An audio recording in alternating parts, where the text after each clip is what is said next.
제가 전에 읽은 책 중에 나오는 내용입니다. 사른이라는 어느 한 프랑스 남자가 나폴레옹 황제에게 미움을 받아서 감옥에 갇히고 말았습니다.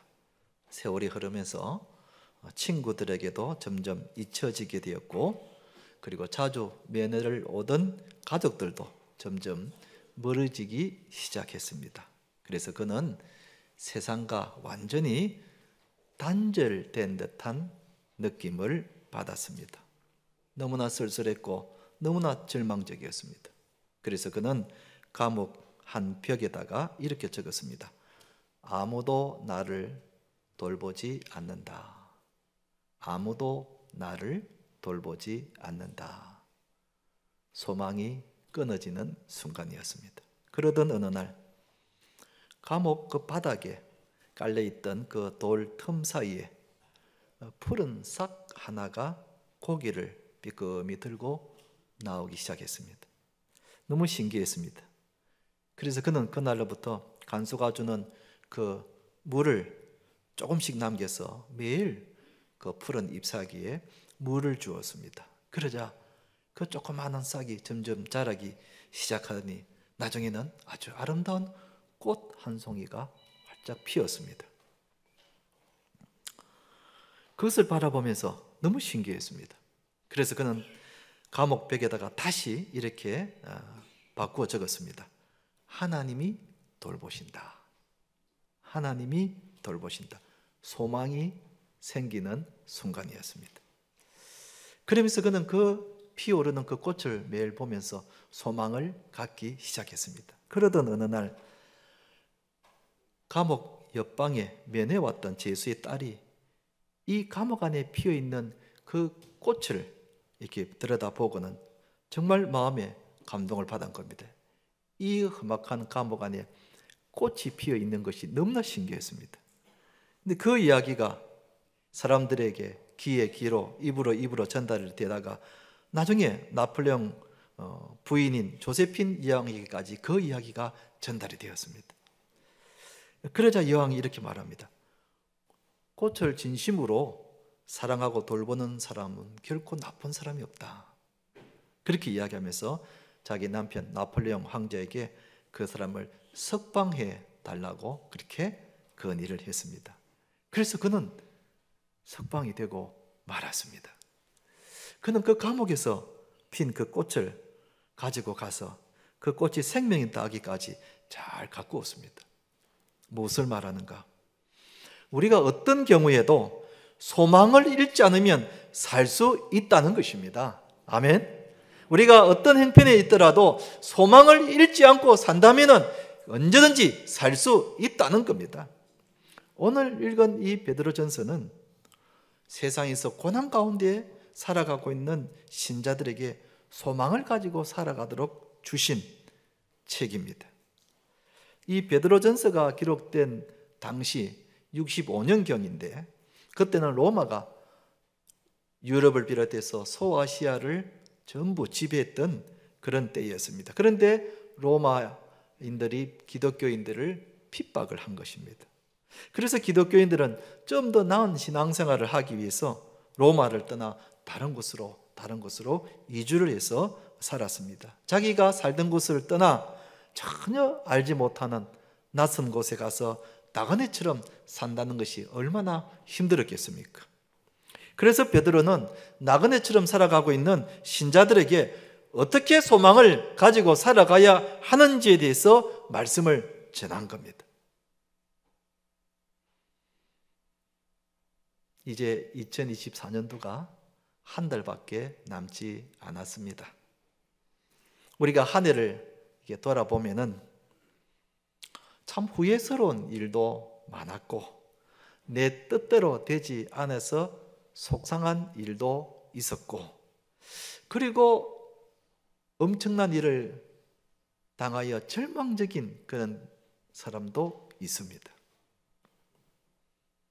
정말 돌아보면은 아찔했던 그런 순간순간들이 지난 한 해 동안 있었습니다. 그러나 우리는 이 세상에서 소망을 갖고 살아가야 합니다. 우리의 삶이 어떠한 형편에 있든지 우리가 놓지 말아야 할 것이 바로 이 소망인 겁니다. 이런 점에서 오늘 이 본문은 이 세상에서 나그네처럼 살고 있는 우리들에게 너무나 적절한 말씀이고 소망을 주는 말씀이라고 할 수 있습니다. 사랑하는 성도 여러분, 오늘 이 말씀을 통해서 우리 모두가 하나님 주시는 소망을 가지고 사시는 우리 성도님 되시기를 주님의 이름으로 축원드립니다. 첫째로 이 세상에서 나그네로 살아가는 우리가 어떤 소망을 가져야 하는가? 예수님의 이름에 소망을 가져야 된다고 말씀하고 있습니다. 이 베드로 전서를 기록한 사람은 바로 베드로 자신입니다. 베드로가 이 베드로 전서를 기록을 했습니다. 그런데 여러분, 베드로를 지칭하는 이름이 성경에 이 세 개가 있는데 여러분들이 이 세 개의 이름을 알고 계시는지요? 첫째 이름은 베드로, 여기 나오는 베드로. 이 베드로는 예수님께서 붙여주신 이름인데 그 이름의 뜻이 반석이다는 뜻입니다. 그 다음에 또 다른 이름이 있는데 그 이름은 게바라는 이름입니다. 이 게바는 반석이라는 뜻의 아람어로 부를 때에 게바라고 그렇게 부릅니다. 고린도전서 1장에 사람들이 고린도 교회에서 누구에게 세례를 받았느냐 할 때 나는 바울에게서, 나는 아볼로에게서, 나는 게바에게서, 거기서 게바는 베드로를 말합니다. 자, 그럼 여기서 여러분에게 문제를 하나 내겠습니다. 마지막 베드로를 지칭하는 이름 한 가지가 남았는데 그 이름이 무엇인지 아십니까? 뭐라고요? 이야, 여러분 놀랐습니다. 역시 부곡중앙교회 성도답습니다. 마지막 이름은 시몬. 그런데 이 시몬이 본래는 베드로의 본명입니다. 본명이 시몬입니다. 예수님이 부활하신 후에 베드로에게 이렇게 말하죠. 요한의 아들 누구야? 시몬아. 그렇게 하죠. 요한의 아들 시몬아, 내가 이 사람들보다 나를 더 사랑하느냐. 그때는 예수님이 어떻게 베드로의 본명을 불러주었습니다. 요한의 아들 시몬아. 이렇게 베드로를 가리키는 이름이 세 개, 베드로, 게바, 시몬, 이 세 개의 이름이 성경에 나오는데 모두 베드로를 지칭하는 이름입니다. 그런데 그 중에서 가장 많이 불리는 이름은 당연히 베드로라는 이름입니다. 왜 그랬을까? 예수님이 지어주신 이름일 뿐만 아니라 이미 많은 사람들이 시몬을 베드로라고 그렇게 알고 있기 때문입니다. 이 편지를 썼을 당시 베드로의 이름을 모르는 사람이 없었습니다. 예수님을 믿는 신자라면은 베드로라는 그 이름을 모르는 사람이 없었습니다.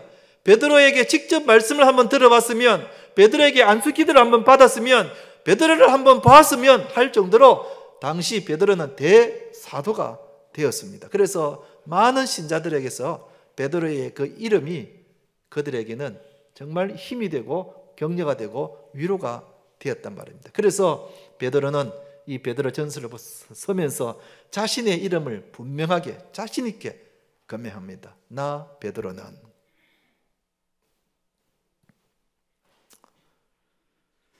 그렇다면 여러분, 우리가 이 세상에서 나그네처럼 살아가는 우리들에게 붙잡아야 할 소망의 이름은 무엇이겠습니까? 소망의 이름은 무엇이겠습니까? 예수님이십니다. 아멘. 여보 아닙니다. 아빠 아닙니다. 자식도 아닙니다. 우리 사람은 연약하기 때문에 책임질 수가 없고 한계가 있기 때문에 우리는 능력이 없습니다. 그런데 이 세상에서 우리가 붙잡아야 할 유일한 이름이 있다면 그 이름은 바로 예수님이라는 이름입니다. 아멘. 예수님의 이름이 우리에게 얼마나 큰 힘이 되고 위로가 되고 소망이 되는지 모릅니다. 왜요? 예수님의 이름으로 기도하면은 기도가 응답이 됩니다. 예수님의 이름을 부르면 예수님이 우리의 마음속에 평안을 주십니다. 우리가 힘들고 어려울 때에 예수님의 이름을 부르기만 해도 내 마음에 위로가 됩니다. 예수님의 이름이 우리를 천국으로 인도합니다. 할렐루야. 그런데 여러분, 이 세상에서 우리가 붙잡아야 될 우리의 유일한 소망의 이름이 있다면 그 이름은 바로 예수님이라는 이름입니다. 아멘. 우리가 예수님의 이름을 붙잡아야 합니다. 우리의 소망이 여기에 있는 겁니다. 중세시대 때 깊은 산속 수도원에서 오랜 세월 동안 기도와 말씀 묵상에만 전념하다가 진리를 깨닫고 세상으로 나온 나이 많은 한 수도사가 있었습니다. 사람들이 그 소문을 듣고 그 수도사를 찾아갑니다. 찾아가서 자신들의 문제를 어떻게 하면 해결할 수 있는지 그 수도사를 찾아가서 자신의 문제를 이야기를 합니다. 그런데 이 수도사가 누가 무슨 문제를 가지고 나오든 항상 결론은 예수님이었습니다. 예수님이라는 겁니다. 사람들이 묻습니다. 우리가 알아야 할 가장 중요한 진리는 무엇입니까? 하고 물으면 예수님이라고 말합니다. 내 인생을 어떻게 하면 행복하게 살 수 있겠습니까? 하고 물으면 언제나 예수님을 믿으면 됩니다. 그렇게 말합니다. 염려에서, 걱정에서, 두려움에서 해방할 수 있는 비결은 무엇입니까? 하고 물으면 역시 언제나 대답은 예수님입니다. 예수님께 기도하면 됩니다. 이 땅에 살면서 사업에 성공하기 위해서는 어떻게 하면 됩니까? 예수님을 의지하십시오. 이것이 그 유명한 병문일답이라는 겁니다. 어떤 문제든지 어떻게 질문하든지 간에 답은 하나, 예수님이라는 것입니다. 그만큼 세상에서 우리가 소망을 가지고 붙잡아야 될 이름이 바로 우리 예수님인 겁니다. 아멘. 저도 여러분에게 물어보겠습니다. 물어본 여러분들은 예수님이라고 대답하면 됩니다. 우리가 어디에서 행복을 찾을 수 있겠습니까? 아멘입니까? 우리가 어떻게 하면 이 세상의 근심과 두려움에서 자유로울 수 있습니까? 예수님 맞습니까? 우리가 누구에게 소망을 두어야 하겠습니까? 맞습니까? 그렇습니다. 우리 예수님이 우리의 유일한 소망입니다. 예수님에게 소망을 두어야 합니다. 지금도 여러분 가운데에 내 뜻대로 되지 않아 속이 상하게 있거나 낙심중에 있는 분이 있습니까? 내 몸에 극심한 병으로 인해서 어려움을 겪고 있는 분이 있습니까? 가정에 어떤 일로 큰 근심 가운데 있는 분이 있습니까? 예수님 바라보시기 바랍니다. 예수님 이름으로 기도하시기 바랍니다. 예수님께서 우리들의 문제를 해결해 주실 줄로 믿습니다. 사랑하는 성도 여러분, 이 세상에서 나그네로 살아가는 우리들에게 예수님 이름 꼭 붙잡으시고 거기에 소망을 두고 사시는 우리 성도님 되시기를 주님의 이름으로 축원드립니다. 두 번째로 이 세상에서 나그네로 살아가는 우리가 어떤 소망을 가져야 하는가? 본향을 바라보는 소망입니다. 베드로가 이 베드로전서를 누구에게 보냈는가? 1절에 보면은 그 대상이 나옵니다. 예수 그리스도의 사도 베드로는 본도, 갈라디아, 갑바도기아, 아시아와 비두니아에 흩어진 나그네 이렇게 표현하고 있습니다. 여기 나오는 지역들은 지금의 터키, 튀르키예 거기에 해당되는 지역입니다. 이 지역을 그 당시는 소아시아라고 그렇게 불렸습니다.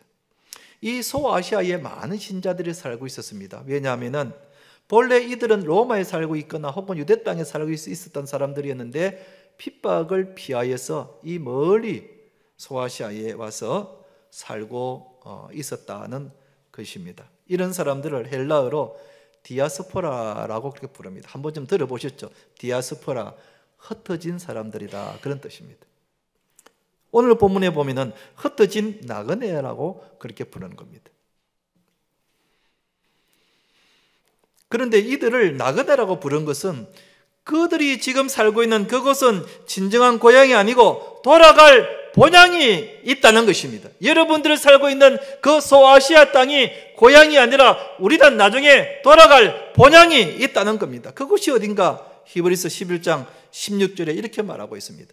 저희가 이제는 더 나은 본향을 삼으니 곧 하늘에 있는 것이라 그랬습니다. 나그네는 돌아갈 본향이 있습니다. 본향이 있기 때문에 이 땅에서의 삶을 감당할 수 있고 힘들어도 힘을 낼 수가 있는 겁니다. 이곳이 내 집이 아니라 내가 언젠가는 돌아갈 내 본향이 있다는 것을 소망으로 안고 믿기 때문에 그렇습니다. 우리나라에 외국 근로자들이 많이 들어와 살고 있죠. 얼마 전 어느 TV에서 이 방글라데시에서 온 한 외국인 근로자를 밀착 취재한 내용이 방영이 된 적이 있었습니다. 며칠간 그 PD와 카메라맨이 거의 24시간을 이 외국인 근로자를 따라다니면서 카메라에 이렇게 담습니다. 그의 일상을 보여주는데 한국에 온 지 3년이 되었고 거제도 작은 조선소에서 일을 하고 있었습니다. 숙소는 그 조선소에서 마련해 준 외국인들을 위해서 사는 일종의 기숙사 같은 그런 곳인데 그 좁은 집에 4명이 함께 살고 있었습니다. 아침에 출근을 하면은 퇴근 시간에는 퇴근을 하는데 근데 이 사람은 자주 야근을 한다는 겁니다. 그래서 PD가 물었습니다. 몸도 피곤하고 그럴 텐데 왜 야근을 하느냐 하고 물었더니 내가 야근을 하면 그만큼 야근 수당을 받을 수 있기 때문이라는 겁니다. 여러분 조선소 일이 그렇지 않습니까? 무거운 거 들고 나르고 해야 되는 그런 일 아니겠습니까? 그러니까 너무 이렇게 힘들고 하니까 자주 퇴근하고 숙소에 들어오면은 그 어깨와 허리에 막 파스를 바르고 끙끙 앓면서 이렇게 자고 그리고 관절도 돋지 못하고 또 방글라데시보다 우리나라가 겨울에는 추우니까 늘 이렇게 감기에 걸리곤 한다는 겁니다. 얼마나 힘들겠습니까? 그런데 제일 힘든 것은 가족들이 보고 싶을 때라는 겁니다. 밤에 잘 때, 몸이 아플 때 그 보고 싶은 가족들 그렇게 보고 싶다는 겁니다. 방글라데시에 자기 아내와 어린 2 아이가 살고 있는데 그렇게 보고 싶다는 겁니다. 그런데 이렇게 고생을 하면서도 버틸 수 있는 힘이 뭔가? 자기는 돈을 벌어서 언젠가는 방글라데시에 다시 돌아갈 가족의 품이 있기 때문이라는 겁니다. 내가 지금은 이렇게 힘들고 그리고 어렵게 일을 하고 있지만은 내가 돌아갈 자기 집이 있고 가족이 있다는 겁니다. 그것 때문에 힘들고 어렵더라도 능히 감당할 수 있다고 그렇게 말을 하는 겁니다. 마찬가지입니다, 여러분. 우리가 이 땅에 살면서 힘들고 어려울 때마다 내가 돌아갈 본향이 있다는 것을 우리가 소망을 가지고 있으면은 이 소망 때문에 이 땅의 삶이 어려도 능히 감당할 수가 있습니다. 본래 이 집은 우리 집이 아니다. 내가 사는 이 세상은 여러분 본래 우리 고향이 아닙니다. 그래서 불편합니다. 어렵습니다. 사는 것이 힘듭니다. 그리고 그것이 당연한 겁니다. 왜냐? 이것은 우리의 본향이 아니기 때문에 그렇습니다. 그러나 내가 돌아갈 그 본향이 있다는 것을 믿을 때에 마음의 평안을 가질 수 있고 능히 감당할 수가 있다는 겁니다. 지난 주간에 전춘희 어르신이 돌아가셨습니다. 오늘 주보에 나와 있는 그대로 본래는 정신도 말짱했고 돌아가시기 전날에도 그 요양병원에 있는 분들과 이야기도 나누고 할 정도로 건강하셨는데 근데 밤사이에 돌아가신 겁니다. 83살 연세가 꽤 있으신 어르신인데 그래서 이제 문상을 갔었습니다. 문상을 가서 자녀들에게 물어봤습니다. 입간할 때 어머니 시신을 입간할 때 어머니 얼굴이 어떠시던가요? 하고 물었더니 어머니 얼굴이 평온하더라는 겁니다. 꼭 주무시는 것 같이 지금이라도 깨우면은 눈을 뜨고 일어날 것 같이 얼굴이 참 평온하다고 이야기하는 겁니다. 그래서 제가 그 순간을 놓치지 않고 자녀들이 예수님을 믿지 않는 불신자들이기 때문에 어머니의 얼굴이 왜 이렇게 평안한지 아십니까? 어머니는 살아생전에 내가 언제 죽어도 천국 간다는 그 믿음을 갖고 있었습니다. 예수 믿는 사람은 내가 돌아갈 본향이 있다는 것, 천국이 있다는 것을 알기 때문에 돌아가시는 그 순간에도 두려워하지 않고 그래서 마음이 평온한 겁니다. 자녀 여러분들도 꼭 어머니 믿었던 그 예수님 꼭 믿으시기 바랍니다. 그렇게 말씀을 해드렸습니다. 여러분, 우리가 돌아갈 본향이 있는 겁니다. 돌아갈 본향이 있으면은 우리가 이 세상의 삶이 고달파도 능히 감당할 수 있습니다. 인내할 수 있습니다. 기다릴 수가 있는 겁니다. 우리가 이 소망을 가져야 하는 겁니다. 우리에게 돌아갈 본향이 있다는 겁니다. 한번 따라합시다. 우리에게 돌아갈 본향이 있습니다. 아멘. 사랑하는 성도 여러분, 이 세상에서 나그네로 살아가는 우리들이 돌아갈 본향, 천국이 있음을 우리가 믿고 이 소망 가지고 이 땅에서의 삶을 능히 감당하시기를 주님의 이름으로 축원드립니다. 마지막 세 번째로 이 세상에서 나그네로 사는 우리가 어떤 소망을 가져야 하는가? 은혜와 평강의 소망을 가져야 한다 그랬습니다. 베드로가 이 세상에서 나그네로 살아가는 그 당시 소아시아 신자들에게 어떤 소망을 품으라고 이야기하고 있는가? 2절에 있는 말씀입니다. 곧 하나님 아버지의 미래하심을 따라 성령이 거룩하게 하심으로 순종함과 예수 그리스도의 핏부림을 얻기 위하여 택하심을 받은 자들에게 편지하노니 은혜와 평강이 너희에게 더욱 많을지어다 그랬습니다. 여러분, 세상을 살아보면 볼수록, 또는 인생을 살아보면 볼수록 참 하나님의 은혜가 필요하다는 것을 알게 됩니다.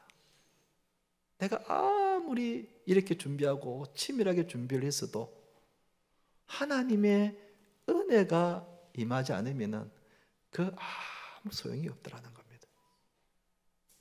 하나님의 은혜가 있어야 되더라는 겁니다. 우리가 아무리 열심히 살아도 하나님의 은혜가 아니면 실패하고 넘어지고 자빠지는 겁니다. 그런데 하나님의 은혜가 임하니까 성공하게 되고 서게 되고 회복되고 낫게 되더라는 것입니다. 그래서 우리는 항상 하나님의 은혜를 갈구해야 되는데, 그런데 성경은 하나님은 은혜가 풍성한 하나님이시라는 겁니다. 은혜를 그저 주신다는 겁니다. 우리의 아버지 되시는 하나님은 우리에게 풍성한 은혜를 내려주신다는 겁니다. 할렐루야!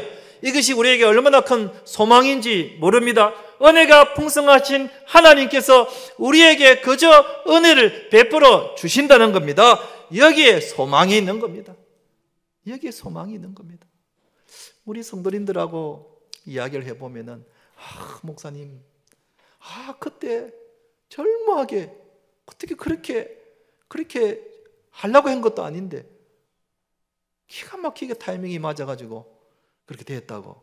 참 하나님의 은혜라고. 맞습니다, 여러분.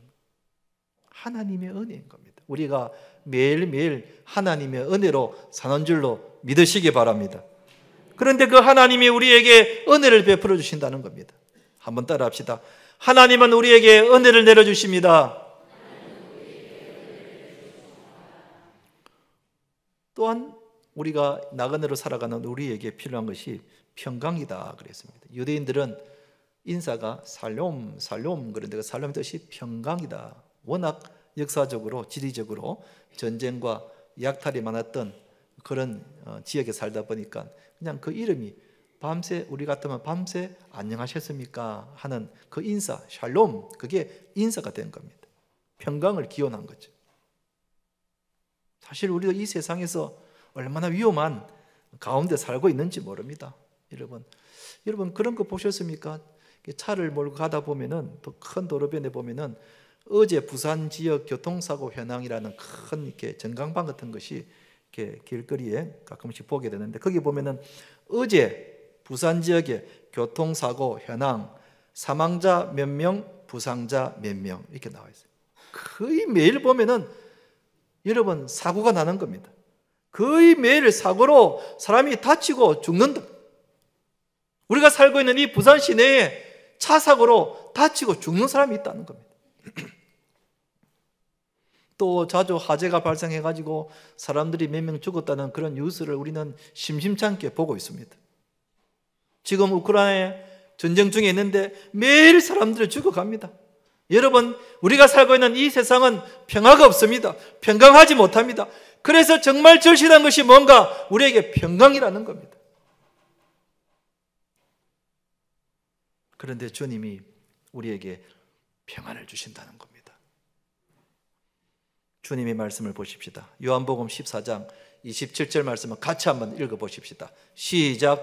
평안을 너희에게 끼치노니 곧 나의 평안을 너희에게 주노라. 내가 너희에게 주는 것은 세상이 주는 것과 같이 아니하니라. 너희는 마음에 근심하지도 말고 두려워하지도 말라 그랬습니다. 주님이 우리에게 평안을 주신다고 말씀하셨습니다. 할렐루야. 그래서 우리는 살면서 마음이 괴롭고 힘들 때마다 주님을 바라보면 주님이 우리의 마음에 평안을 주십니다. 주님이 우리에게 언제나 평안을 주시고 마음을 위로해 주시고 우리에게 안식을 주십니다. 이 소망을 가져야 되는 겁니다. 주님을 바라보면 주님이 나에게 평안을 주신다는 이 소망을 가지고 살아가야 감당할 수가 있는 겁니다. 한번 따라합시다. 주님이 우리에게 평안을 주십니다. 아멘. 미국의 재벌인 카네기가 하루는 뉴욕 시장을 만나러 시장실에 들어갔는데 거기에 딱 들어가자마자 눈에 띈 그림이 하나 있었습니다. 별로 좋지 않는 그림인데, 근데 그 별로 좋지 않은 그림인데 제일 중요한 자리에 그 그림이 걸려 있다라는 겁니다. 그 그림은 바닷가에 노가 비스듬히 놓여져 있는 낡은 그릇배인데 썰물이 나간 뒤에 머리 위에 쓰러질 듯 뉘어 있는 그림인데 그 모습이 마치 절망스럽고 처절한 그런 인상을 준다는 겁니다. 자, 그림을 한번 보여주시기 바랍니다. 그림. 예. 예. 물론 저 그림은 원본은 아닙니다만은 바로 저런 그림이 그 뉴욕 시장실에 있었다는 겁니다. 근데 그 밑에 그 글씨가 적혀 있는데 반드시 밀물 때가 온다는 겁니다. 반드시 밀물 때가 온다. 그때는 큰 바다에 나갈 것이다 하는 그 글귀가 적혀 있다라고 합니다. 그래서 카네기가 궁금해서 물었습니다. 저 그림 도대체 어떤 그림이기에 시장실에 이렇게 걸려져 있는가 하고 물었더니 시장이 하는 말이 자기가 젊은 시절 참 거듭되는 실패 때문에 말할 수 없는 절망과 좌절 속에 있었는데 그때 저 그림을 보았는데 지금은 비록 절망의 상황 속에 있지만은 반드시 밀물 때가 온다. 반드시 밀물 때가 온다. 그러면 배가 물 위에 뜰 것이고 그때는 힘써 노를 지어서 저 넓은 바다로 나갈 수 있다는 소망을 가지게 되었다는 겁니다.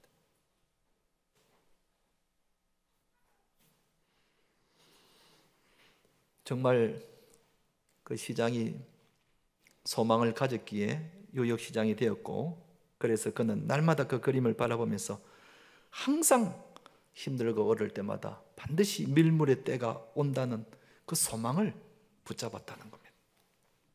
여러분, 그렇습니다. 지금은 내가 비록 내 뜻대로 되지 않아서 절망 가운데 있을지도 모르겠습니다. 모든 사람들이 포기하라고 말할지 모르겠습니다. 내가 봐도 낙심된 마음, 참 이걸 해결할 수가 없습니다. 그러나 예수님께서 우리에게 은혜의 물을 부어주시면은, 우리에게 은혜의 때를 베풀어 주시면은 나도 언젠가는 저 넓은 세상으로, 저 넓은 은혜의 바다 물결로 갈 수 있다는 그 소망을 우리가 가져야 하는 것입니다. 여러분, 지금은 썰물 때가 되어서 저 처량한 배처럼 기울어져 있지만 하나님께서 언젠가 나에게 은혜를 내려주시면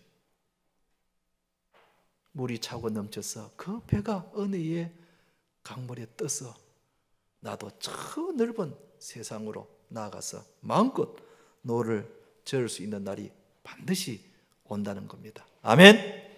그래서 우리는 주님의 은혜를 갈구하면서 은혜가 풍성하신 하나님이 우리에게 은혜의 때를 내려달라고 간구해야 하는 것입니다. 이 소망을 우리가 가지고 살아야 하는 것입니다.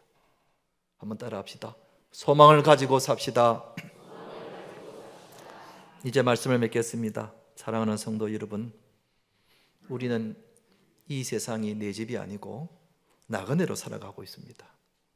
그래서 우리는 매일 주님 이름 붙잡고 주님 바라보면서 거기에 소망을 가지고 살아가십시다. 그래서 마음의 평안을 가지시고 담대함으로 이 세상을 살아가시는 우리 성도님들 되시기를 주님의 이름으로 축원드립니다. 아멘.